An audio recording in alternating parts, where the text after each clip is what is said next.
창밖에는 거센 비바람이 몰아치고 있었고 병실의 강화유리 창문은 금방이라도 깨질 듯이 위태롭게 흔들리고 있었다. 한서연은 침대 난간을 꽉 움켜쥐며 찢어질 듯한 산통을 견뎌내고 있었는데 그녀의 손가락 마디는 하얗게 질려 있었고 거친 숨소리는 밖에서 들려오는 천둥 소리와 기묘한 불협화음을 이루고 있었다. 예정일보다 일찍 찾아온 진통은 그 어떤 마음의 준비보다 훨씬 더 고통스러웠지만 그녀의 눈동자만큼은 무서울 정도로 또렷하게 빛나고 있었다. 10년 넘게 위기 협상가로 활동하며 단련된 그녀의 본능은 극한의 육체적 고통 속에서도 결코 무뎌지지 않았고 오히려 날카롭게 곤두서서 병실 내부의 미세한 공기 흐름조차 감지하고 있었다. 그녀의 시선은 창가에서 불안하게 서성이는 남편 김민준에게 고정되었는데 그의 행동은 지금 그녀를 괴롭히는 산통보다 더 큰 불안감을 조성하고 있었다. 평소 냉철한 기업 변호사로서 법정의 치열한 공방 속에서도 흔들림 없는 평정심을 유지하던 김민준이었지만 오늘 밤 그는 서연의 눈앞에서 처참하게 무너져 내리고 있었다. 그는 몇 초 간격으로 손목시계를 확인하다가 병실 문을 쳐다보고 다시 칠흑 같은 어둠이 깔린 창밖을 내다보는 행동을 반복하고 있었다. 실내 온도가 서늘하게 유지되고 있었음에도 불구하고 그의 이마에는 식은땀이 맺혀 있었고 물을 따르는 손은 미세하게 떨리고 있어 그가 컵을 입으로 가져가지 못할 정도였다. 서연은 출산을 앞둔 예비 아빠의 긴장감과 벼랑 끝에 몰린 사냥감의 공포를 정확하게 구분할 줄 알았고 지금 민준의 눈에 서려 있는 것은 명백히 후자였다. 그녀가 무언가 물어보려 입을 떼려는 순간 탁자 위에서 민준의 휴대전화가 요란하게 진동하며 정적을 깨뜨렸다. 휴대전화 화면을 확인한 민준의 얼굴이 순식간에 사색으로 변했고 그는 마치 자신의 사형 선고라도 확인한 사람처럼 공포에 질린 표정으로 전화기를 움켜쥐었다. 그는 곧바로 전화를 받지 않고 서연의 눈치를 살피며 망설였는데 그 짧은 침묵 속에서 서연은 남편이 감추고 있는 거대한 비밀의 무게를 짐작할 수 있었다. 민주는 몸을 돌려 입을 가린 채 전화를 받았고 빗소리에 묻혀 내용은 들리지 않았지만 그의 구부정한 등과 떨리는 어깨는 그가 누군가에게 필사적으로 애원하고 있음을 말해주고 있었다. 통화는 짧게 끝났고 민주는 억지 미소를 지으며 서연에게 다가왔지만 그 미소는 그녀가 보았던 그 어떤 표정보다 비참하고 일그러져 있어 오히려 등골을 서늘하게 만들었다. 그는 목이 마르다며 지하 매점에 가서 음료수를 사오겠다는 말도 안 되는 핑계를 댔는데 진통 중인 아내를 두고 커피를 사러 가겠다는 남편은 세상 어디에도 없었다. 서연이 그의 손을 잡고 추궁하려 했지만 갑작스럽게 밀려온 강력한 수축 때문에 비명을 지르며 몸을 웅크릴 수밖에 없었다. 그 틈을 타 민주는 서연의 이마에 입을 맞추었는데 그것은 사랑의 표현이라기보다는 다시는 돌아오지 못할 길을 떠나는 사람의 마지막 작별 인사처럼 느껴졌다. 그는 반드시 가족을 지키겠다는 알 수 없는 말을 남기고 도망치듯 병실을 빠져나갔고 복도에서 멀어지는 그의 발소리는 마치 누군가에게 쫓기는 사람처럼 다급하게 들렸다. 서연은 남편이 단순히 음료수를 사러 간 것이 아니라는 사실을 본능적으로 직감했고 불길한 예감이 가슴을 짓눌러 고통을 잊게 만들 정도였다. 그녀는 터질 듯한 배를 부여잡고 침대에서 내려와 후들거리는 다리를 이끌고 힘겹게 창가로 다가가 빗물이 흘러내리는 유리창에 얼굴을 바짝 대고 아래를 내려다보았다. 5층 병실에서 내려다본 병원 주차장은 거센 폭우 속에 잠겨 있었고 희미한 가로등 불빛만이 어둠을 간신히 밝히고 있었다. 서연은 빗물이 흐르는 유리창 너머로 낯익은 실루엣을 발견하고 숨을 멈췄는데 우산도 없이 비를 맞으며 서 있는 사람은 분명 그녀의 남편 김민준이었다. 그의 앞에는 검은색 고급 세단, 세대가 반원형으로 그를 포위하고 있었고 차에서 내린 검은 양복 차림의 사내들이 위압적인 자세로 그를 둘러싸고 있었다. 그것은 평범한 만남이 아니라 마치 조직적인 처형식을 앞둔 장면처럼 보였고 서연의 심장은 공포로 인해 걷잡을 수 없이 뛰기 시작했다. 민주는 도망치거나 저항하지 않고 그들 앞에 천천히 무릎을 꿇었는데 그 비굴한 모습은 그녀가 알고 있던 당당한 남편의 모습과는 너무나도 거리가 멀어 현실감이 없었다. 중앙에 서 있던 남자가 무릎 꿇은 민준의 가슴을 무자비하게 발로 걷어차자 민준은 빗물이 고인 바닥에 힘없이 나뒹굴었다. 서연은 비명을 질렀지만 두꺼운 방음 유리는 그녀의 목소리를 밖으로 내보내지 않았고 천둥 소리에 묻혀 아무도 그녀의 절규를 듣지 못했다. 쓰러진 민준을 양옆에 있던 사내들이 짐짝처럼 거칠게 일으켜 세웠고 그들은 번호판이 없는 회색 승합차의 뒷문을 열고 그를 짐승처럼 던져 넣었다. 민주는 차 안으로 끌려 들어가기 직전 병원 건물을 향해 고개를 돌렸는데 빗속에서도 서연은 그 눈빛이 자신의 병실 창문을 찾고 있다는 것을 알 수 있었다. 그것은 자신의 안위보다 홀로 남겨질 아내와 태어날 아이를 걱정하는 처절한 눈빛이었고 그 순간 서연의 가슴은 날카로운 칼에 베인 듯한 통증을 느꼈다. 승합차의 문이 닫히고 검은 차량 행렬이 빗속을 뚫고 빠르게 사라지자 주차장은 언제 그랬냐는 듯 텅 비어버렸고 서연은 그대로 바닥에 주저앉았다. 남편이 납치되는 장면을 목격한 충격과 출산의 고통이 동시에 덮쳐오며 그녀의 정신은 아득해지기 시작했지만 그녀는 정신을 잃지 않기 위해 입술을 깨물었다. 밖에서는 여전히 비바람이 몰아치고 있었지만 병실 안은 숨막힐 듯한 침묵만이 감돌았고 그녀의 귓가에는 남편이 마지막으로 남긴 가족을 지키겠다는 말이 환청처럼 맴돌았다. 바닥에 쓰러진 그녀를 발견한 간호사가 비명을 지르며 달려들어왔고 의료진들이 급하게 들어와 그녀를 침대로 옮기려 했지만 서연의 눈은 여전히 텅 빈 주차장을 향해 고정되어 있었다. 그녀의 몸은 고통으로 비틀렸지만 머릿속은 차갑게 식어가며 지금 일어난 일이 단순한 사고가 아님을 명확하게 인지하고 있었다. 수술실로 이동하는 침대 위에서 서연은 흐릿해지는 의식 속에서도 자신을 둘러싼 혼란스러운 상황을 냉정하게 분석하려 애썼다. 남편은 사라졌고 자신은 이제 홀로 아이를 낳아야 하는 상황에 처했지만 그녀는 결코 무너지지 않을 것이라고 다짐했다. 지금 흐르는 눈물은 슬픔 때문이 아니라 앞으로 닥쳐올 거대한 폭풍에 맞서 싸우기 위한 결의의 증거였으며 그녀는 반드시 살아남아 이 모든 일의 배후를 밝혀내리라 맹세했다. 마치 기운이 퍼지며 세상이 암전되기 직전 그녀는 뱃속의 아이에게 조용히 속삭이며 잃어버린 남편을 되찾고 무너진 일상을 바로잡기 위해 자신이 가진 모든 능력을 동원해 악마들을 사냥할 준비를 마쳤다.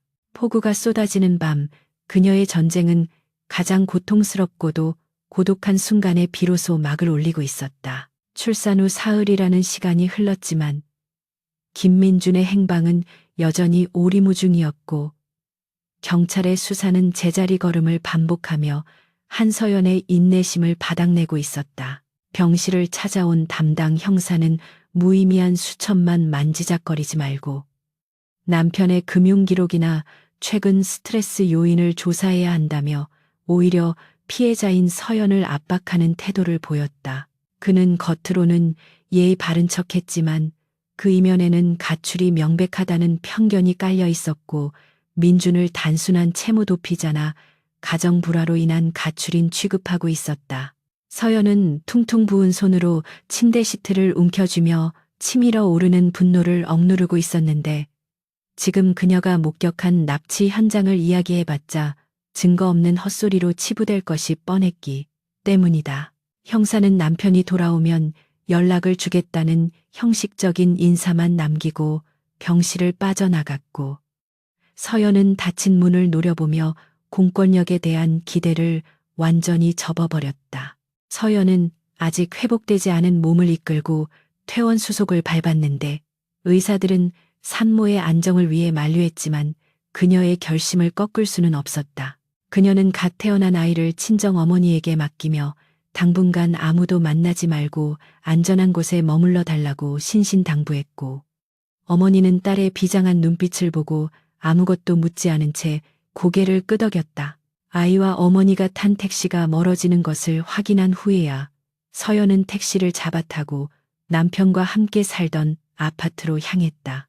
차창 밖으로 스쳐 지나가는 서울의 풍경은 며칠 전과 다를 바 없이 평온해 보였지만 서연의 내면은 이미 전쟁터처럼 황폐해져 있었다. 그녀는 지금부터 평범한 가정주부의 껍데기를 벗어던지고 과거 수많은 인질극과 테러 현장에서 활약했던 냉철한 협상가의 본능을 깨워야만 했다. 현관문을 열고 들어선 집안은 숨 막힐 듯한 정적에 휩싸여 있었고 주인을 잃은 공기만이 무겁게 가라앉아 서연의 어깨를 짓누르는 듯했다. 거실 한 구석에는 아직 조립하다만 아기 침대가 덩그러니 놓여 있었고 소파 위에는 민준이 즐겨 읽던 법률 서적들이 아무렇게나 펼쳐져 있어 마치 그가 금방이라도 방에서 걸어 나올 것 같은 착각을 불러일으켰다. 서연은 신발을 벗지 않은 채 거실 한가운데 서서 집안 전체를 훑어보았는데 그녀의 시선은 추억을 회상하는 아내의 눈이 아니라 범죄 현장을 스캔하는 수사관의 눈으로 변해 있었다.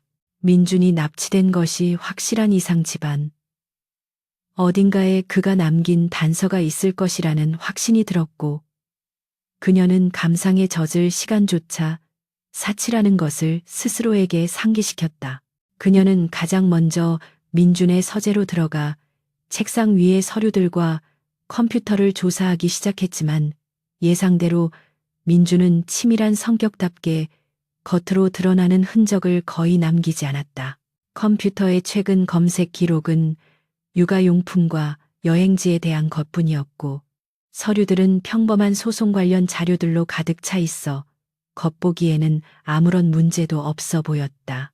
하지만 서연은 민준이 보안에 얼마나 철저한 사람인지 잘 알고 있었기에 오히려 이렇게 깨끗한 상태가 더욱 의심스럽게 느껴졌다. 그녀는 책장 뒤편과 서랍 밑바닥까지 샅샅이 뒤졌지만 먼지 뭉치 외에는 특별한 것을 발견할 수 없었고 초조함이 서서히 고개를 들기 시작했다. 만약 민준이 아무런 대비책도 없이 끌려간 것이라면 그를 찾아낼 방법은 영영 사라질 수도 있다는 공포가 엄습해왔다. 서재에서 별다른 소득을 얻지 못한 서연은 침실에 딸린 드레스룸으로 장소를 옮겼고 민준의 옷가지들을 하나하나 뒤지기 시작했다.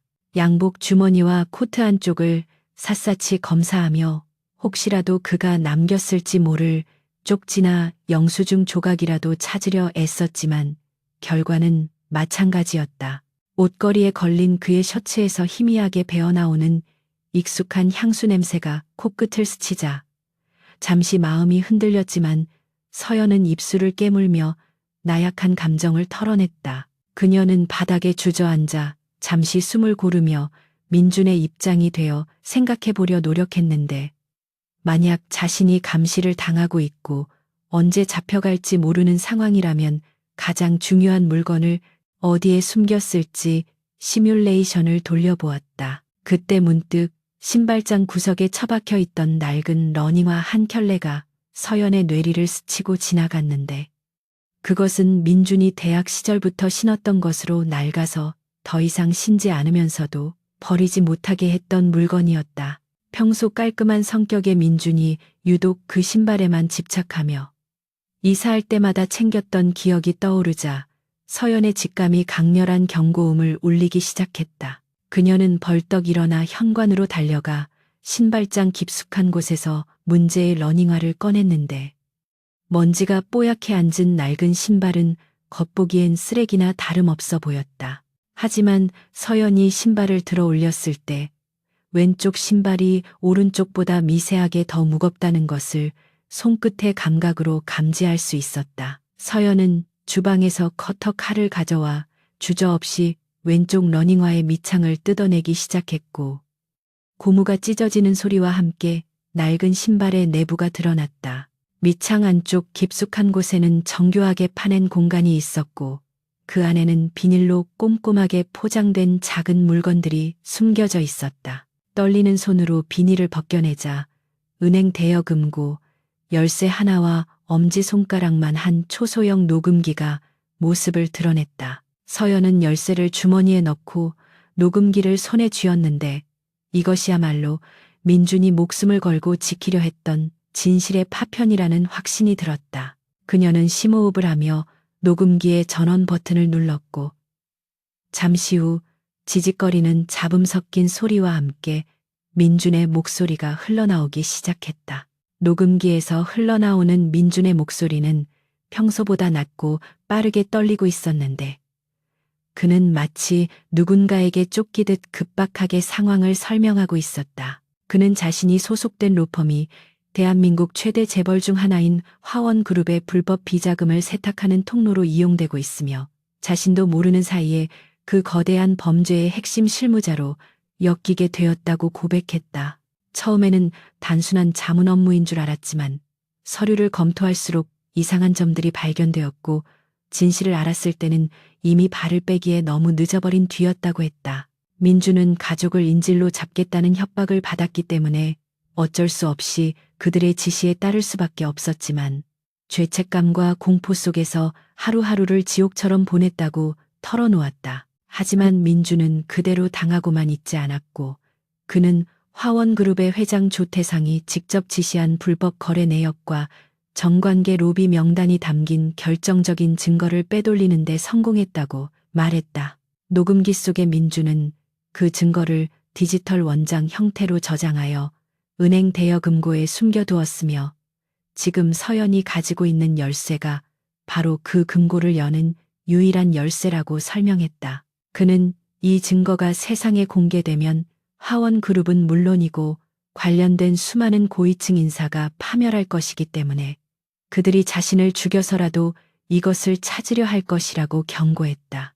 서연은 민준이 왜 그토록 불안해했는지 그리고 왜 빗속에서 저항 없이 끌려갔는지에 대한 모든 의문이 풀리는 것을 느꼈다. 녹음 파일의 마지막 부분에서 민준은 잠시 말을 잇지 못하고 흐느끼는 소리를 냈는데 그것은 죽음을 예감한 사람의 처절한 고백이었다. 그는 서연에게 만약 이 녹음을 듣고 있다면 자신은 이미 그들의 소나기에 있을 것이라며 절대로 자신을 찾으러 오지 말고 이 증거를 가지고 경찰이 아닌 언론이나 신뢰할 수 있는 검사에게 가라고 당부했다. 그는 자신의 목숨보다 서연과 아이의 안전이 더 중요하다며 제발 도망쳐서 평범하게 살아달라고 애원했지만 그 목소리에는 살고 싶다는 간절한 욕망과 가족에 대한 그리움이 짙게 배어 있었다.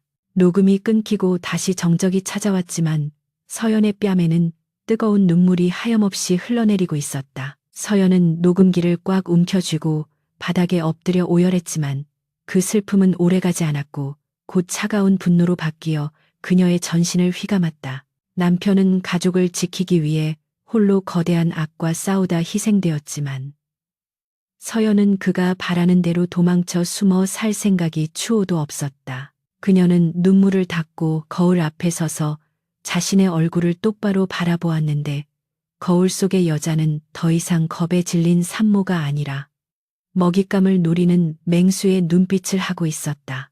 민준이 남긴 것은 단순한 보험이 아니라 화원그룹의 숨통을 끊어놓을 수 있는 치명적인 무기였고 서연은 기꺼이 그 무기의 방아쇠를 당길 준비가 되어 있었다. 서연은 즉시 행동 계획을 세우기 시작했고 우선 가장 시급한 것은 대여금고에 있는 증거물을 확보하는 것이었지만 은행 주변에도 이미 감시가 붙었을 가능성이 높았다. 그녀는 민준의 옷장에서 검은색 모자와 마스크를 꺼내 착용하고 눈에 띄지 않는 편안한 복장으로 갈아입으며 자신의 외모를 최대한 평범하게 위장했다.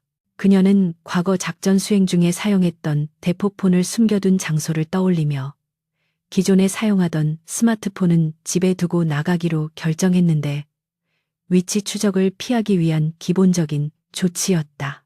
이제부터 그녀의 모든 움직임은 그림자처럼 은밀해야 했고 한 번의 실수는 곧 죽음으로 이어질 수 있다는 긴장감이 그녀를 예민하게 만들었다. 집을 나서기 전 서연은 마지막으로 텅 빈 아기 침대를 어루만지며 맹세했는데 아빠를 잃게 하지 않겠다는 약속을 반드시 지키겠노라고 다짐했다. 그녀는 현관문을 잠그고 복도로 나섰는데 엘리베이터 대신 비상계단을 이용해 지하 주차장으로 내려가며 주변을 경계했다. 주차장 구석에는 민준이 출퇴근용으로 쓰던 차가 세워져 있었지만 서연은 그 차에 접근하지 않고 단지 내를 빠져나가는 택배 트럭 뒤에 몸을 숨겨 아파트를 빠져나갔다. 그녀의 예상대로 아파트 정문 근처에는 수상한 검은색 승용차가 정차해 있었고 차 안에는 누군가 아파트 입구를 감시하고 있는 모습이 보였다. 서연은 택시를 타고 도심의 번화가로 이동하여 인파 속에 섞여들었고 몇 번의 환승을 거쳐 추적을 따돌린 뒤에야 목적지인 은행 본점으로 향했다. 은행 로비는 사람들로 붐비고 있었지만 서연은 모자를 깊게 눌러쓰고 CCTV의 사각지대를 파악하며 대여금고실로 향하는 전용 엘리베이터 쪽으로 이동했다. 그녀의 심장은 터질 듯이 뛰고 있었지만 표정은 얼음처럼 차가웠고 손에 쥔 열쇠가 땀으로 축축하게 젖어들었다. 이 열쇠 하나에 남편의 목숨과 거대 기업의 운명이 걸려 있다는 사실이 그녀를 짓눌렀지만 동시에 설명할 수 없는 아드레날린이 혈관을 타고 흐르는 것을 느꼈다. 대여금 고실의 육중한 철문이 열리고 담당 직원의 안내를 받아 민준이 지정해둔 금고 앞에 섰을 때 서연은 잠시 망설였지만 이내 결단력 있게 열쇠를 꽂아 돌렸다. 금고 문이 열리고 그 안에는 민준이 말했던 대로 작은 외장 하드디스크 하나와 낡은 서류 봉투가 들어 있었는데 그것은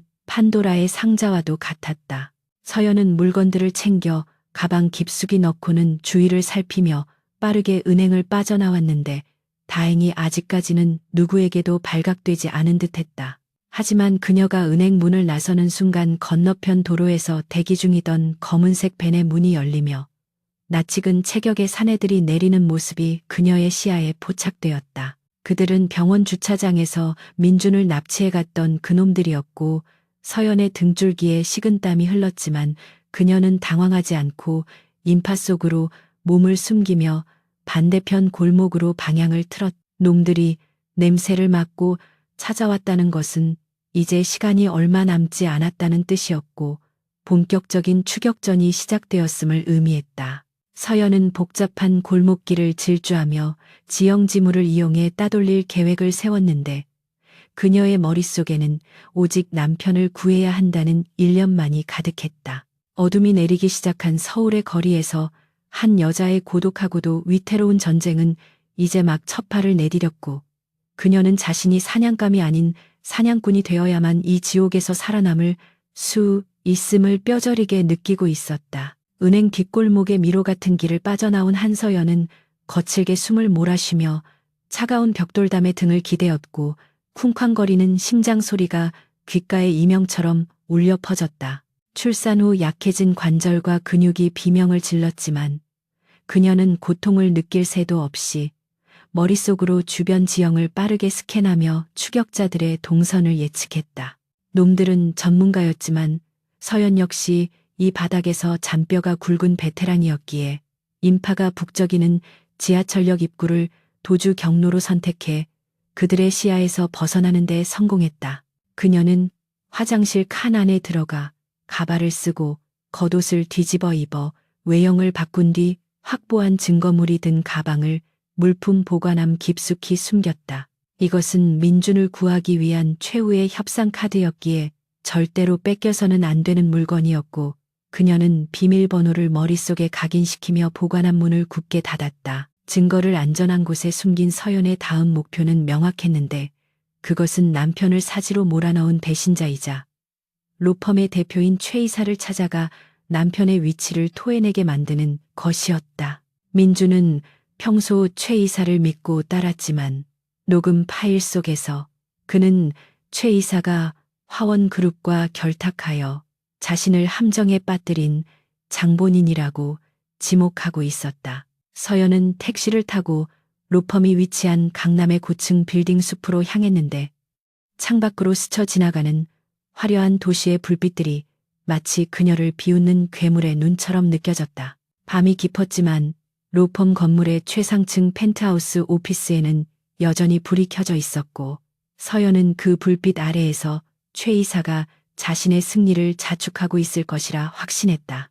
그녀는 정문 로비의 삼엄한 경비를 뚫기 위해 정면 돌파 대신 건물 관리 용역 업체 직원들이 이용하는 지하 화물 엘리베이터 통로를 공략하기로 마음먹었다. 지하 주차장의 어두운 구석에서 청소 용역 카트를 밀고 나오는 직원의 뒤를 밟아 출입 카드를 슬쩍하는 과정은 그녀에게 식은 죽먹기나 다름없었다. 청소부 유니폼으로 갈아입고 마스크로 얼굴을 가린 서연은 화물 엘리베이터를 타고 거침없이 최상층으로 향했고 엘리베이터 숫자가 올라갈수록 그녀의 살기도 짙어졌다. 복도에 설치된 CCTV의 사각지대를 교묘하게 피하며 이동하는 그녀의 움직임은 유령처럼 소리가 없었고 경비원들이 커피를 마시며 잡담을 나누는 틈을 타 최 이사의 사무실 문 앞에 도달했다. 문 안쪽에서는 예상대로 누군가의 웃음소리와 함께 얼음이 유리에 부딪히는 경쾌한 소리가 들려왔는데 그 소리는 서연의 인내심을 끊어버리는 기폭제가 되었다. 그녀는 심호흡을 한 번 크게 내쉬고 카트 속에 숨겨둔 쇠지렛대를 꺼내든 뒤 망설임 없이 문을 열고 안으로 들어갔다. 최 이사는 최고급 가죽 소파에 기대 앉아 양손에 위스키 잔을 든 채 창밖의 야경을 감상하고 있었고 갑작스러운 침입자의 등장에 당황하여 벌떡 일어났다. 그는 청소부가 노크도 없이 들어왔다며 고함을 치려했지만 서연이 마스크를 벗고 차가운 눈빛으로 그를 응시하자 입을 다물지 못한 채 얼어붙었다. 죽은 줄 알았던 김 변호사의 아내가 시퍼런 살기를 띠고 자신의 눈앞에 서 있다는 사실을 뇌가 받아들이지 못하는 듯 그의 동공이 지진이라도 난 듯 흔들렸다. 서연은 그가 정신을 차릴 틈을 주지 않고 달려들어 쇠지렛대로 그의 손목을 내리쳤고 값비싼 위스키 잔이 바닥에 떨어지며 산산조각이 났다. 비명을 지르며 주저앉은 최 이사의 멱살을 잡고 서연은 그를 유리창 쪽으로 거칠게 밀어붙였는데 출산 직후의 산모라고는 믿기지 않는 괴력이었다. 서연은 고통에 몸부림치는 최 이사의 목을 쇠지렛대로 누르며 남편이 어디에 있는지 당장 말하지 않으면 이 건물 아래로 떨어뜨려 버리겠다고 나직하게 위협했다. 최 이사는 공포에 질려 얼굴이 하얗게 질렸지만 여전히 상황 파악을 못하고 화원그룹이 얼마나 무서운 곳인지 아느냐며 되려 협박을 시도했다. 서연은 대답 대신 지렛대에 힘을 더 주어 그의 숨통을 조였고 그의 얼굴이 붉게 달아오르며 컥컥거리는 소리를 내자 눈빛에 일말의 자비도 없음을 보여주었다. 그녀는 자신이 잃을 게 없는 사람이라는 것을 강조하며 지금 당장 대답하지 않으면 손가락을 하나씩 부러뜨리겠다고 선언했다. 서연의 눈에서 진짜 살인자의 기운을 감지한 최 이사는 그제야 덜덜 떨며 살려달라고 애원하기 시작했고 오줌을 지릴 듯한 몰골로 입을 열었다. 최 이사는 횡설수설하며 김민준이 강원도 산속 깊은 곳에 있는 화원그룹 소유의 페리조트로 끌려갔다고 자백했는데 그곳은 그룹 내에서도 극비리에 처리해야 할 일들을 해결하는 도살장 같은 곳이었다. 그는 조태상 회장이 직접 신문을 지시했으며 아마 지금쯤이면 살아있을지 장담할 수 없다는 말까지 덧붙였다. 그 말을 듣는 순간 서연의 이성은 끊어질 듯 팽팽해졌지만 그녀는 감정에 휘둘려 눈앞의 쓰레기를 죽이는 실수를 범하지 않았다. 그녀는 최 이사를 기절시켜 사무실 의자에 단단히 묶어놓고 그의 입에 재갈을 물린 뒤 그의 휴대폰과 지갑을 챙겼다. 경찰에 신고하는 것은 나중 문제였고 지금은 1분 1초가 급박한 상황이었기에 그녀는 서둘러 사무실을 빠져나와야 했다. 건물을 빠져나온 서연은 최 이사의 지갑에서 꺼낸 현금으로 대포차 업자에게 연락해 눈에 띄지 않는 구형 SUV 차량을 한 대 구입했다. 운전석에 앉은 그녀는 복부의 수술 부위가 터질 듯이 아파오는 것을 느꼈고 붕대 위로 붉은 피가 배어 나오는 것이 보였지만 진통제를 씹어 삼키며 고통을 억눌렀다. 그녀는 내비게이션에 페리조트의 좌표를 입력하고 엑셀러레이터를 밟았는데 엔진 소리가 마치 전장으로 향하는 전차의 굉음처럼 들렸다. 빗줄기가 다시 굵어지기 시작했고 와이퍼가 부지런히 움직이며 앞유리를 닦아냈지만 그녀의 시야는 눈물과 분노로 흐릿해졌다. 맑아지기를 반복했다. 그녀는 남편이 살아있기만을 간절히 기도하며 어둠이 깔린 고속도로를 질주했는데 그 모습은 마치 지옥 불 속으로 뛰어드는 불나방처럼 위태로워 보였다. 고속도로를 벗어나 국도로 접어들자 가로등조차 없는 칠흑 같은 어둠이 그녀를 맞이했고 산길은 굽이치며 험준하게 이어졌다. 서연은 전조등을 끄고 달빛에 의지해 운전하며 혹시 모를 감시초소나 매복을 경계했는데 과거 특수임무를 수행하며 익혔던 야간 운전 기술이 빛을 발했다. 산 중턱에 다다랐을 때 멀리서 희미한 불빛이 새어나오는 거대한 건물의 실루엣이 보였고 그곳이 바로 남편이 갇혀있는 지옥의 입구임을 직감했다. 페리조트 주변에는 철조망이 둘러쳐져 있었고 입구에는 무장한 경비원들이 서치라이트를 비추며 순찰을 돌고 있어 정면 돌파는 불가능에 가까워 보였다. 서연은 차를 숲속 깊숙한 곳에 숨기고 트렁크에서 챙겨온 장비들을 점검하며 숨을 골랐다. 그녀는 차량에서 내리기 전 아이의 사진을 잠시 들여다보며 마음을 다잡았는데 사진 속 아이의 평온한 얼굴이 그녀에게 무한한 용기를 불어넣어 주었다. 이제부터는 실수가 용납되지 않는 실전이었고 그녀는 엄마이자 아내로서 그리고 전직 최고의 협상가로서 모든 것을 걸고 싸워야 했다. 숲이 차가운 공기가 폐부 깊숙이 들어와 머리를 맑게 해주었고 빗소리는 그녀의 발소리를 감춰주는 완벽한 위장이 되어주었다.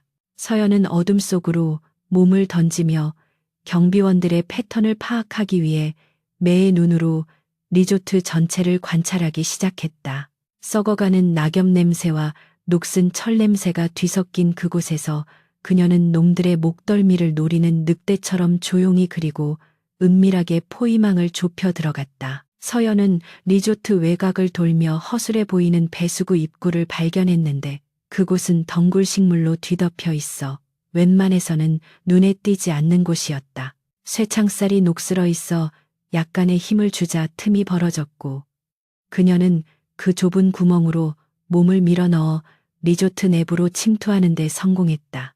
지하 통로는 곰팡이 냄새와 습기로 가득 차 있었고 쥐들이 찍찍거리는 소리가 들려왔지만 서연은 개의치 않고 포복 자세로 전진했다. 그녀의 무릎과 팔꿈치가 긁혀 피가 났지만 남편이 겪고 있을 고통에 비하면 아무것도 아니라고 되뇌며 이를 악물었다. 통로 끝에서 희미한 빛과 함께 남자들의 거친 말소리가 들려오자 그녀는 동작을 멈추고 귀를 기울였다. 지하실 문틈으로 새어나오는 대화 내용은 충격적이었는데 놈들은 남편에게서 정보를 캐내기 위해 약물을 사용할지 논의하고 있었다. 그 말은 즉 남편이 아직까지는 살아있지만 정신력이 한계에 다다랐음을 의미하는 것이었고 서연의 가슴은 안도감과 분노로 동시에 요동쳤다. 그녀는 문 옆에 설치된 배전반을 발견하고 회심의 미소를 지었는데 전력을 차단하여 혼란을 유도하는 것이 그녀의 첫 번째 작전이었다. 서연은 주머니에서 멀티툴을 꺼내 배전반의 전선을 조작할 준비를 하며 놈들이 어둠 속에서 공포에 떨게 만들 계획을 세웠다. 이제 사냥의 시간이었고 그녀는 이 끔찍한 밤을 끝내기 위해 기꺼이 악마가 될 준비를 마쳤다. 서연은 심호흡을 하며 카운트다운을 시작했고 그녀의 손끝이 전선을 끊는 순간 리조트 전체의 불빛이 일시에 꺼지며 칠흑 같은 어둠이 찾아왔다. 당황한 경비원들의 고함 소리와 무전기 소음이 복도를 가득 채우자 서연은 야간 투시경 같은 것은 없었지만 어둠에 익숙해진 감각을 믿고 문을 박차고 나갔다. 그녀의 손에는 날카롭게 갈린 쇠파이프 조각이 들려 있었고 그녀는 혼란에 빠진 적들을 향해 소리 없는 죽음처럼 달려들었다. 비명소리가 하나둘씩 터져 나오며 고요했던 지하실은 순식간에 아수라장으로 변했고 서연은 그 혼돈의 중심에서 남편이 있는 방을 향해 피의 길을 열기 시작했다. 갑작스러운 정전으로 인해 리조트 내부는 칠흑 같은 어둠에 잠겼고 당황한 경비원들의 고함 소리가 복도를 울리는 동안 한서연은 어둠을 틈타 유령처럼 움직이기 시작했다. 그녀는 벽에 등을 붙인 채 손끝의 감각만으로 이동하며 전방에서 흔들리는 손전등 불빛들을 피해 능숙하게 사각지대로 파고들었다. 과거 대테러 부대와 협상팀에서 근무하며 익혔던 암수능 능력은 그녀에게 있어 최고의 무기였고 혼란에 빠진 적들은 자신들의 등 뒤에 죽음의 그림자가 드리워진 줄도 모르고 우왕좌왕했다. 서연은 가장 가까이 있던 경비원 한 명이 무전기에 대고 욕설을 퍼붓는 순간을 노려 소리 없이 접근해 그의 경동맥을 정확하게 가격해 기절시켰다. 쓰러지는 남자의 몸을 부드럽게 받아내 바닥에 눕힌 그녀는 그의 허리춤에서 권총을 탈취하고 탄창을 확인한 뒤 다시 어둠 속으로 몸을 숨겼다. 지하로 내려가는 계단 입구는 비상 발전기가 가동되면서 붉은색 비상등이 깜빡거리고 있었는데 그 붉은 조명은 마치 지옥으로 가는 길을 안내하는 핏빛 표지판처럼 보였다. 서연은 계단 난간의 그림자에 몸을 숨기고 아래쪽 동태를 살폈는데 지하 입구에는 중무장한 거구에 사내 2명이 지키고 서서 주위를 경계하고 있었다. 정면 승부는 무모한 짓이었기에 서연은 바닥에 떨어져 있던 빈 깡통을 집어들어 반대편 벽 쪽으로 힘껏 던졌다. 쨍그랑거리는 금소금이 정막을 깨자 경비원들의 시선이 동시에 그쪽으로 쏠렸고 한 명이 확인을 위해 자리를 비운 사이 서연은 남은 한 명에게 번개처럼 달려들었다. 그녀의 움직임은 군더더기 없이 깔끔했고 단 한 번의 타격으로 급소를 가격당한 경비원은 비명조차 지르지 못한 채 허물어졌다. 지하복도는 곰팡이 냄새와 섞인 비릿한 피냄새가 진동하고 있었는데 그 역겨운 악취는 서연의 신경을 날카롭게 긁어대며 이곳에서 벌어지고 있는 끔찍한 일들을 짐작하게 했다. 복도 끝에 있는 육중한 철문 너머에서 둔탁한 타격음과 신음소리가 들려오자 서연의 심장이 덜컥 내려앉았지만 그녀는 감정을 억누르며 문에 달린 작은 관찰 구멍으로 안을 들여다보았다. 그곳에는 그녀의 남편 김민준이 의자에 묶인 채 피투성이가 되어 있었는데 그의 얼굴은 이미 형체를 알아보기 힘들 정도로 부어올라 있었고 하얀 와이셔츠는 붉게 물들어 있었다. 평소 단정하고 깔끔했던 남편이 짐승보다 못한 취급을 당하며 고개조차 제대로 들지 못하는 모습을 본 서연은 입술을 피가 나도록 깨물며 끓어오르는 사리를 삼켜야만 했다. 그때 방 한 구석 어둠 속에 묻혀있던 소파에서 한 남자가 천천히 일어나 민준에게 다가갔는데 그는 바로 화원그룹의 회장 조태상이었다. 그는 이 더러운 고문실과는 전혀 어울리지 않는 최고급 이탈리아 양복을 입고 있었고 손에는 와인잔 대신 쇠파이프를 들고 있어 기괴한 대조를 이루고 있었다. 조태상은 바닥에 침을 뱉으며 민준의 머리채를 잡고 강제로 고개를 들게 한 뒤 나직하지만 소름 끼치는 목소리로 비밀 장부의 행방을 물었다. 민준이 핏물 섞인 기침을 하며 대답을 거부하자 조태상은 잔인한 미소를 지으며 쇠파이프를 민준의 허벅지에 내리꽂았고 민준의 입에서는 인간의 것이라고는 믿기 힘들 정도의 처절한 비명이 터져나왔다. 그 장면을 지켜보던 서연의 손은 권총 손잡이가 부서질 듯 떨렸지만 지금 들어가면 민준까지 위험해질 수 있다는 이성적인 판단이 그녀의 발목을 잡았다. 조태상은 고통에 몸부림치는 민준을 내려다보며 혀를 차더니 주머니에서 스마트폰을 꺼내 무언가를 보여주며 민준을 조롱하기 시작했다. 그는 화면 속에 갓 태어난 아기가 잠들어 있는 신생아실 인큐베이터가 비치고 있다는 사실을 넌지시 알리며 지금 자신의 부하들이 병원에 가 있다고 협박했다. 민준의 눈동자가 공포로 크게 확장되자 조태상은 네가 입을 열지 않으면 네 아내는 과부가 되고 아이는 고아가 될 것이라며 악마의 속삭임을 이어갔다. 그는 병원 정전 사고는 흔한 일이라며 인큐베이터의 전원이 꺼지면 갓난아기가 얼마나 버틸 수 있을지 궁금하다는 끔찍한 말을 서슴없이 내뱉었다. 그 말을 듣는 순간 서연의 이성은 차갑게 식어버렸고 더 이상 전략이나 잠입 따위는 중요하지 않게 되어버렸다. 서연은 문 옆에 붙어있던 소화기를 집어들고 안전핀을 뽑은 뒤 철문의 경첩 부위를 향해 망설임 없이 권총을 발사했다. 총성 소리에 놀란 방 안의 사내들이 문 쪽을 바라보는 찰나 서연은 문을 박차고 들어가며 소화기를 방 안으로 집어던졌다. 소화기가 바닥에 닿는 순간 그녀가 쏜 두 번째 총알이 소화기 몸통을 관통했고 하얀 분말 가루가 폭발하듯 터져나오며 방 안을 순식간에 뿌연 안개 속으로 몰아넣었다. 시야가 차단된 경비원들이 콜록거리며 허공에 총을 난사하는 사이 서연은 바닥을 구르며 낮은 자세로 파고들어 가장 가까운 놈의 다리를 걷어차 중심을 무너뜨렸다. 혼란의 도가니 속에서 그녀는 오직 남편을 구해야 한다는 일념 하나로 움직이는 살인 기계가 되어 있었다. 분말 가루 속에서 조태상의 고함 소리가 들려왔고 서연은 소리의 방향을 감지하여 그쪽으로 총구를 겨눴지만 놈들은 이미 민준을 방패막이로 삼고 뒤로 물러나고 있었다. 안개가 서서히 걷히자 조태상은 민준의 관자놀이에 총을 겨눈 채 비열한 웃음을 짓고 있었고 나머지 경비원들도 서연을 향해 총구를 고정했다. 조태상은 서연을 알아보며 네가 제 발로 죽으러 올 줄은 몰랐다며 비아냥거렸고 민준은 아내를 보자마자 도망치라고 절규했다. 하지만 서연은 조금도 물러서지 않고 조태상의 미간을 정조준한 채 아이에게 손끝 하나라도 건드리면 네 놈의 머리통을 날려버리고 지옥 끝까지 쫓아가 뼈를 갈아버리겠다고 선전포고했다.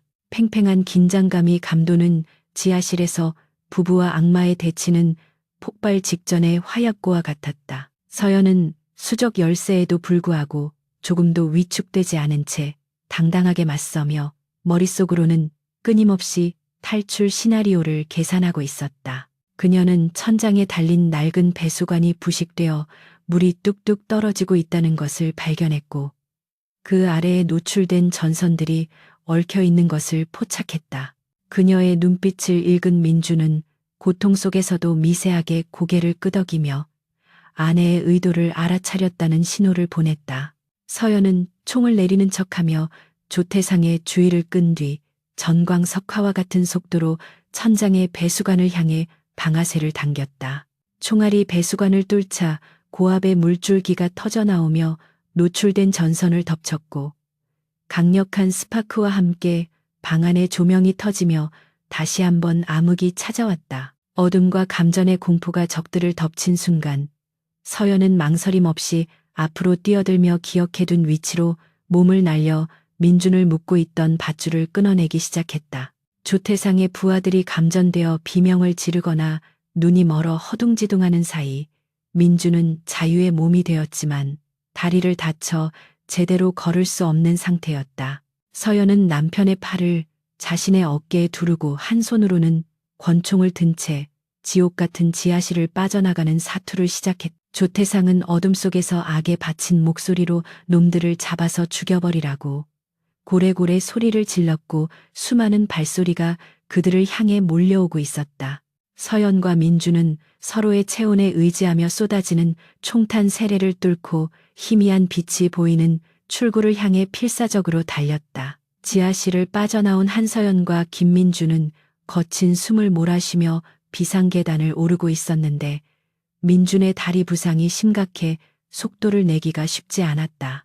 서연은 남편의 한쪽 팔을 자신의 어깨에 단단히 걸치고 체중을 지탱하며 이동했는데 그녀의 복부 수술 부위가 찢어질 듯한 통증을 호소했지만 이를 악물고 참아냈다. 계단 아래쪽에서는 전력을 복구하려는 경비원들의 고함 소리와 그들을 쫓아오는 발소리가 점점 가까워지고 있어 잠시도 지체할 수 없는 상황이었다. 서연은 계단 중간에 설치된 소화전 함을 열어 소방 호스를 길게 늘어뜨려 계단 난간에 얽어매어 추격자들의 동선을 방해할 덫을 설치했다.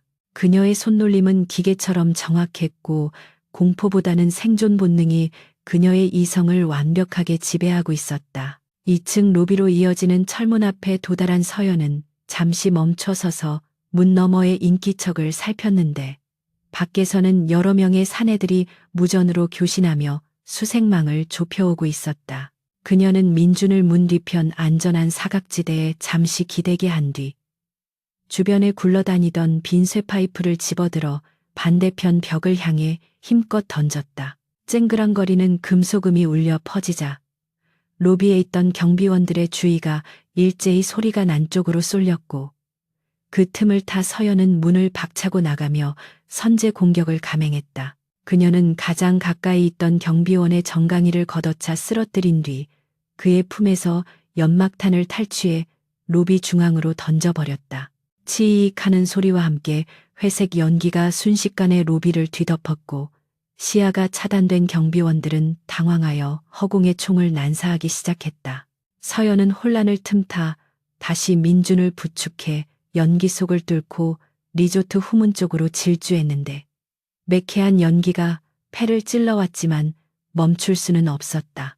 민준은 고통 속에서도 아내의 짐이 되지 않기 위해 필사적으로 다리를 움직였고 흐릿한 의식 속에서도 서연이 보여주는 초인적인 힘의 경외감을 느꼈다. 과거에 그저 현명하고 내조 잘하는 아내로만 알고 있었던 그녀가 사실은 전장을 지휘하는 여전사였다는 사실을 새삼 깨달으며 그는 미안함과 고마움의 눈시울을 붉혔다.